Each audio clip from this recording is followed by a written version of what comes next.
Hello everyone. Hope everyone's doing well. So one of the things I've been doing is little projects and things I halfway completed and half started, half finished, stuff like that. Oh, excuse me, I'm trying to get my legs straightened over here.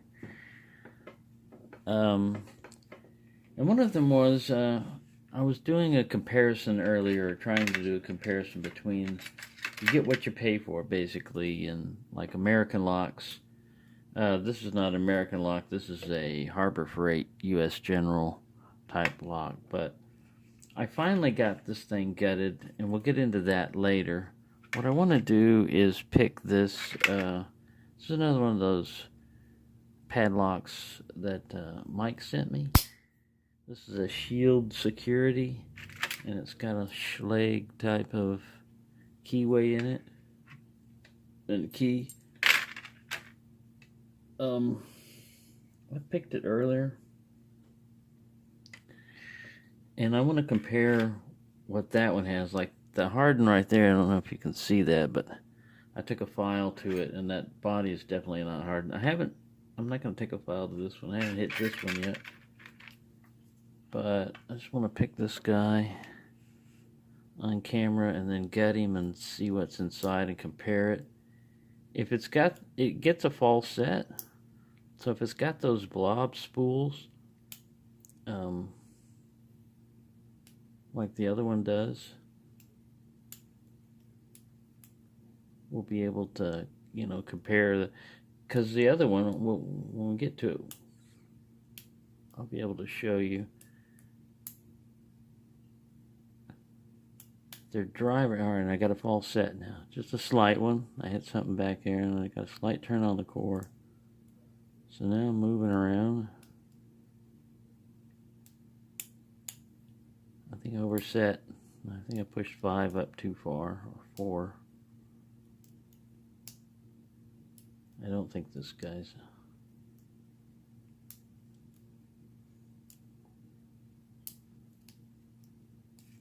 We'll reset him.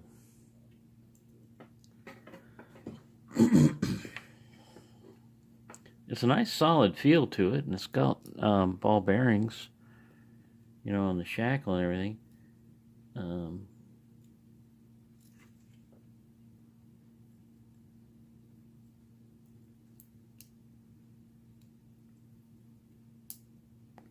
This one likes medium to heavier tension on it. It'll give you more response. If you try to go with light tension, it's pretty easy to overset things. With heavier tension, when you set a pin, it clicks. Like I just touched that pin right there. I've got a pretty good false set going right here. Oh, I just pushed up on 5 again. Oh, there we go. I think I got him now. Yeah. All right. So it'll give you a little bit of fight. It's kind of fun. Challenge. I've never taken it apart and seen what's inside of it yet, so I've got a screwdriver over here for that.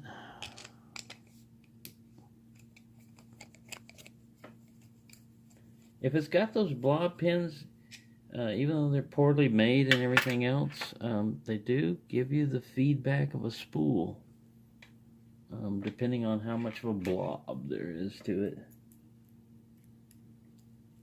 Poke him out there.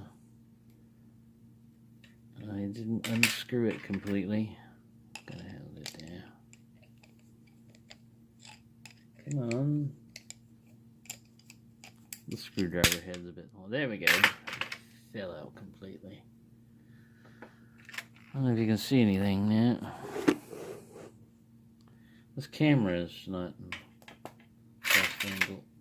I'm used to picking over by my vise, but I didn't want to pick this from the device. Right, now we're going to have to dig this thing out. I didn't want to use these. I'll use these cheaper tweezers, perhaps. Oh, we got to get this stupid little ball thing out fast.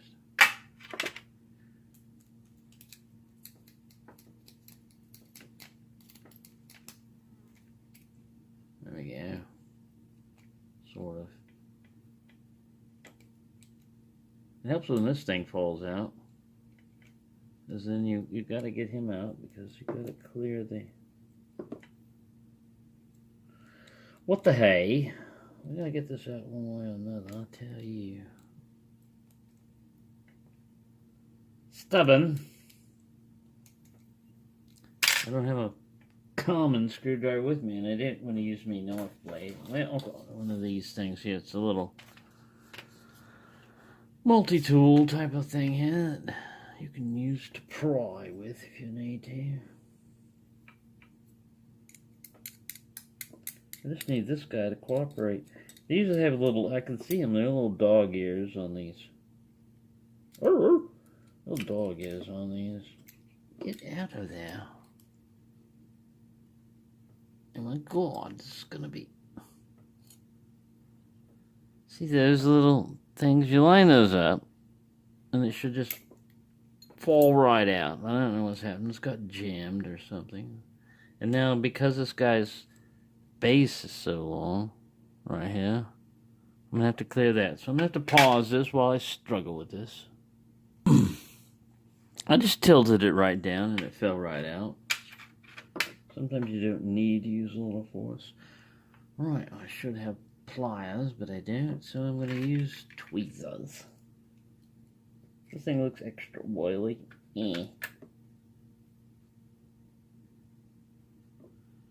Right, let's see what we got here. Let's see what kind of battle we're going to have. Yes, at least it's got a C-clip.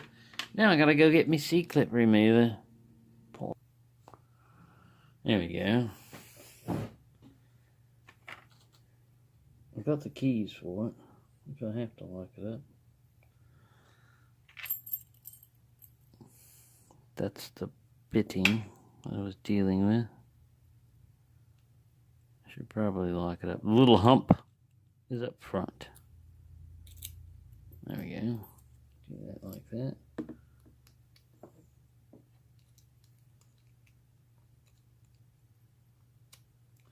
See, in this C-clip remover, I haven't got the new lock move one that Sparrows makes, but it's sized for a bigger size C-clip. You could still do it. You just risk the chance of jabbing your fingers.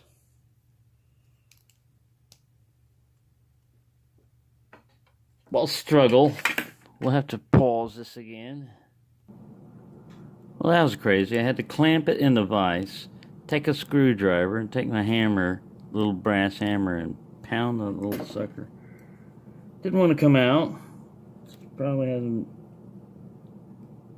taken out since some Chinese dynasty was made in. No, don't get back in there. Don't want you to go back in there.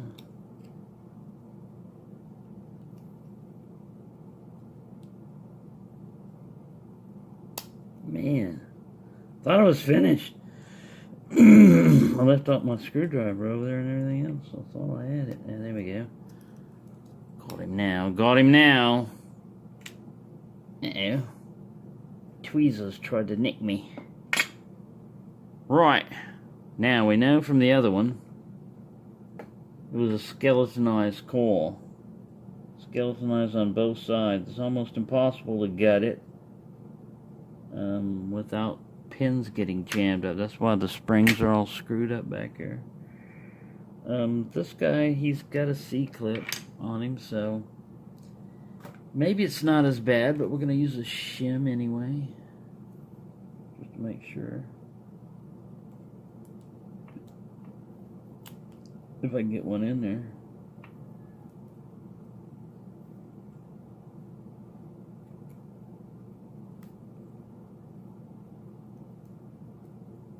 I don't think I can get one in there. Yeah, there we go. Another struggle.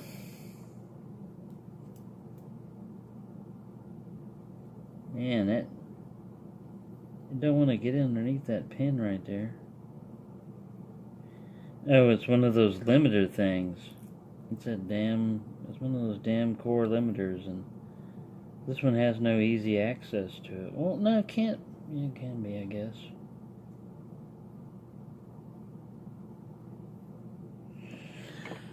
Right, let me figure this out again. I don't want this to take forever.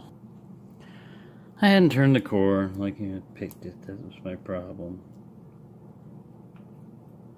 Yes, that was my problem. That's why my shim was not going in. I hadn't turned the core slightly. Alright, so let's pick a small one. It's a padlock.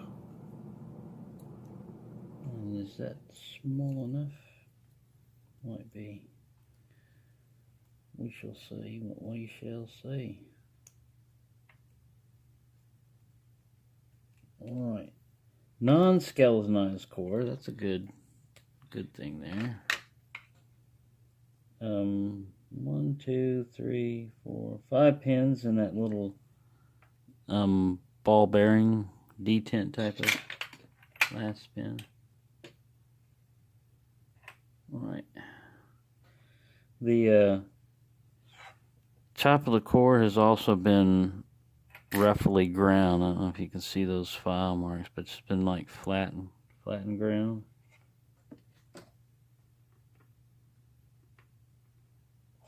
Let me get a pick in here to help push these guys out.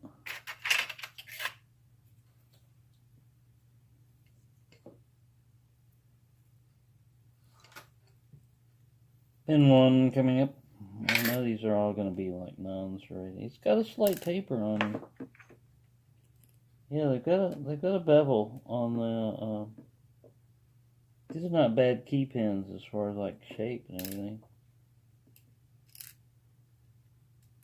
A nice point to them and a bevel at the top. I think they just made this probably by filing. You know, got it close, and just because the top is pretty rough. But the rest of the get over there. Yeah, it looks like the pins got hit with that same file that took out the top of the plug. Alright, let's get over here. Meandering around.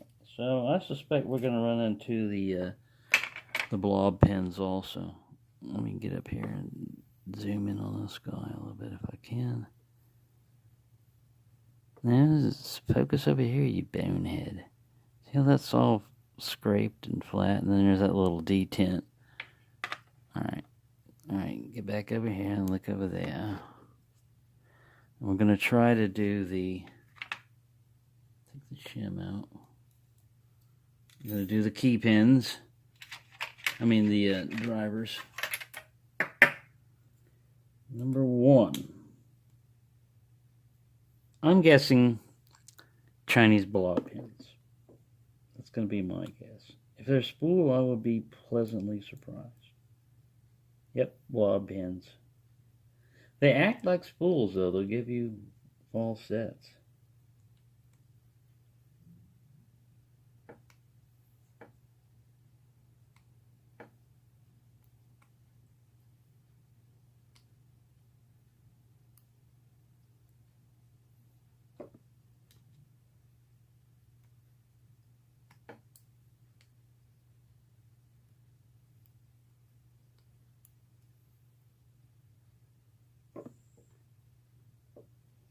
Yeah, it's a rough, you know, if they're trying to make a spool, they're not doing it by machining or very good casting or anything. It's just a very poor attempt at a spool. But in picking, it does give you the counter rotation.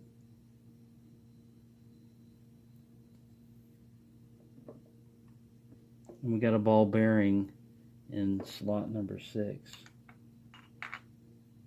I'm not going to pull the springs out, but they're all the same, and there's no threading or anything. Let me show you what I mean about these pins, and we'll compare them.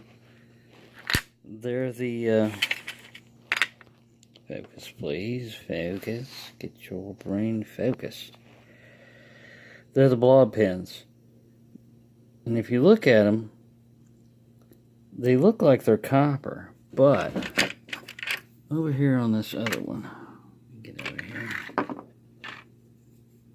Over here on this other one, I sat here and I scraped on it with my knife, and you can see it's just a plating. I don't know if you can see that.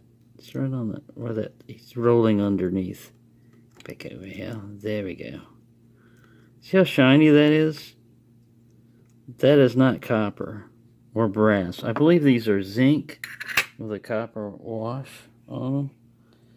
But they're just what I call blobs, you know? I mean, it's almost like you had a straight piece of wire, zinc or whatever, a mold or whatever, but you know, they're not uniform as if they came out of a mold. Anyway, that hump, that little difference, is enough to give you a false set and act like kind of like a spool. So there you go. That's what's inside the Shield Security and the U.S. General. They are using the same thing. However, even though this U.S. General is a bigger one and everything, it's using a really crappy core. It's using one of those skelecores is what I call them. I mean, it gets you, they're trying to save weight so much they cut down on this side. So even though I tried to use a shim and everything, I got mangled springs in the process of trying to rekey this thing. And the way you get in this one is there is a hole back here. You just push from the other end and allow the core to rotate. But man, I guess you'd have to go that way. Anyway, whichever way I went, I got trapped. I think I went this way. I got trapped, and it messed up the springs. This one, the springs are alright because it's got a solid core. Even though they filed on it and it was crappy. Still. That's what you've got inside, so thank you for watching, and happy picking, everyone.